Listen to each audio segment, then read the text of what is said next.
अस्सलामुअलैकुम। Sports world में आपको खुशामदीद कहेंगे। मैं हूं आपके साथ इफ्ज़ा इम्तियाज। तो नाज़रीन, PSL 10 सीजन जारी है और कल मैच खेला गया कोयटा ग्लैडिएटर्स और ज़ल्मी के दरमियान, और कोयटा ग्लैडिएटर्स ने 64 रन से पेशावर ज़ल्मी को ज़ेर कर दिया। आज PSL में आराम का दिन है और इसके हवाले से भी बात करेंगे। कल का जो मैच होने जा रहा है कोयटा और मुल्तान के दरमियान, और साथ साथ जो प्लेयर्स की इन मैचेस में नोकझोंक जारी है। फिर PSL के 2 मैचेस रीशेड्यूल करने पड़े, उस पर कुछ कह लें कि तहफ़्फ़ुज़ात का इजहार भी किया गया है, किन मसाइल की वजह से ये चेंजेस आ रहे हैं। और जहां पर हम खिलाड़ियों की नोकझोंक की भी बात करेंगे, उसके साथ साथ जो एक पाक भारत इस वक्त सिचुएशन है नोकझोंक की, खेल के हवाले से जिस तरह से खेल को सियासत में झोंका जा रहा है, इसके हवाले से भी गुफ्तगू करेंगे। मेरे साथ स्टूडियो में मौजूद होंगे यूसुफ अंजुम और सलीम खालिक साहब हमें ज्वाइन करेंगे। आप दोनों को वेलकम कहूँगी। सबसे पहले मैं यूसुफ आपकी जानिब आऊँगी। कहिएगा कि क्या लगता है, क्या खेल में सियासत को लाना, हमने पहले भी डिस्कस किया, ठीक नहीं है, लेकिन क्या खेल सियासी का जो माहौल है इस वक्त, सियासी माहौल उसे बेहतर कर सकता है, या सियासी माहौल के बाद ही खेल बेहतर हो सकता है? देखिए, खेल तो है ही नाम अमन का, और पाकिस्तान ने हमेशा ये कहा कि हम खेलों के ज़रिए अमन लाने के लिए दुनिया भर में कोशिश रहते हैं। पाकिस्तान ने कभी जंग की या किसी दूसरी बात ही नहीं कही है। रही बात इंडियन क्रिकेट बोर्ड की या इनके जो रवैया उनका, वो इतनी तौर पर एक रंगबाज इंडियन हुकूमत है, और उनका जो रंगबाज इंडियन मीडिया उस बात को लगाम दे रहा है कि फैला रहा है कि जंग की जाए, ताल्लुकात ख़राब की जाए पाकिस्तान के हवाले से, और ख़ास तौर पर खेलों में भी उनको सियासत ही हमेशा वो करते नज़र आते हैं।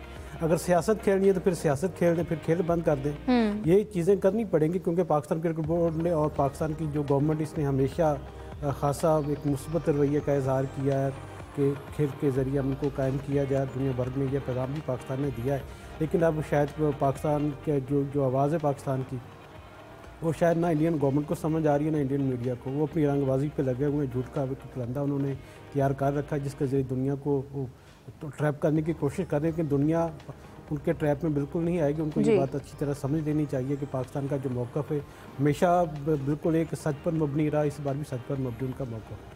बिल्कुल।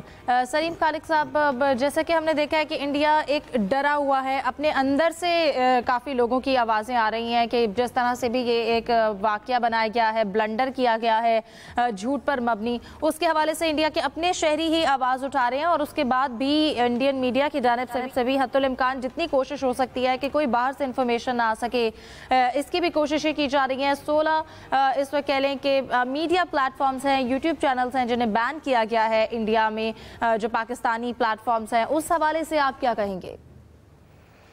देखिए, बात आपने वही जो बोली कि सच की आवाज छुपाने की कोशिश, क्योंकि जाहिर है कि इंडिया में अब अपने जो इनके सारे मीडिया चैनल्स हैं, उनके बेशतर सहाफी वो या तो डरे हुए हैं या गवर्नमेंट के साथ हैं, इसलिए वहां पर कोई भी इस तरह की सही बात नहीं करता है। तो जहां तक मैंने पढ़ा, मैंने देखा कि वहां पे बड़े सख्त उनके खिलाफ एक्शन लिए जाते हैं। तो वहाँ मीडिया तो बिल्कुल भी आज़ाद नहीं है।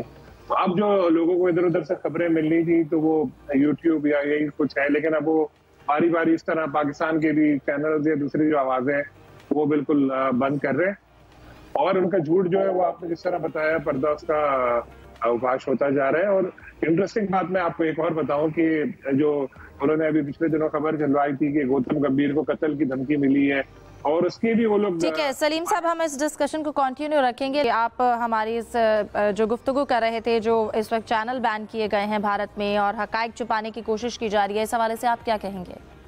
जी, तो मैं बता रहा था कि जो उनके कोच हैं गौतम गंभीर, उनके बारे में भी उन्होंने एक न्यूज दी कि उनको कत्ल की धमकी मिली है, और इनडायरेक्टली इशारा वो पाकिस्तान की तरफ ही कर रहे थे। अब पता चला उनके अपने इधर खबर आई कि जी कोई इंजीनियरिंग का तालिब इल्म है हैदराबाद दक्कन या कहाँ का, उसको उन्होंने पकड़ा है उसके। तो ये भी केस ऐसे ही है, इन्होंने खुद से सारा बनाया। लेकिन इसके साथ साथ अगर हम देखें तो इस फहरिस्त में कुछ नाम बड़े इंटरेस्टिंग हैं, जैसे शोएब अख्तर का एक नाम मैंने देखा, बासित अली का नाम देखा। ठीक है, हमारे बहुत सारे साबिक क्रिकेटर, मैं हमेशा यही बात कहते चले आ रहा था कि वो इंडियन नवाजी में बहुत आगे थे। हर जगह वो वीडियो बना रहे हैं, कोहली ऐसा खेला, वो वैसा खेला, अपने प्लेयर्स को लिफ्ट नहीं कराते थे, इंडिया के बहुत ज्यादा करते थे। अब उनको पैसे मिलते हैं। तो अब ये शोएब अख्तर और इस तरह के कितने लोग हैं, इन सबकी दुकानें बंद हो जाएंगी। रमीज राजा साहब की दुकान तो वैसे ही बंद हो गई थी, IPL की कमेंट्री वगैरह खत्म हो गई थी।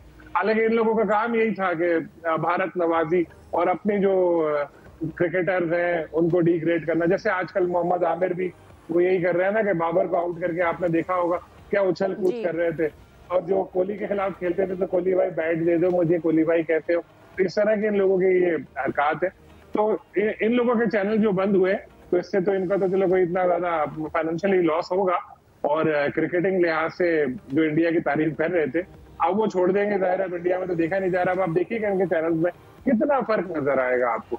लेकिन ओवरऑल देखें तो ये बात हुई है कि इंडिया ने जिस तरह मीडिया के अपने कंट्रोल किया हुआ है, अब यहाँ पे पाकिस्तान के जिस तरह के टीवी चैनल है या दूसरे उनकी अगर ये ब्लॉक कर देगा इधर यूट्यूब वगैरह पे, तो जाहिर है जो कुछ आवाजें आ रही थी। ठीक है सलीम खालिक साहब, गुफ्तगू जारी रखेंगे।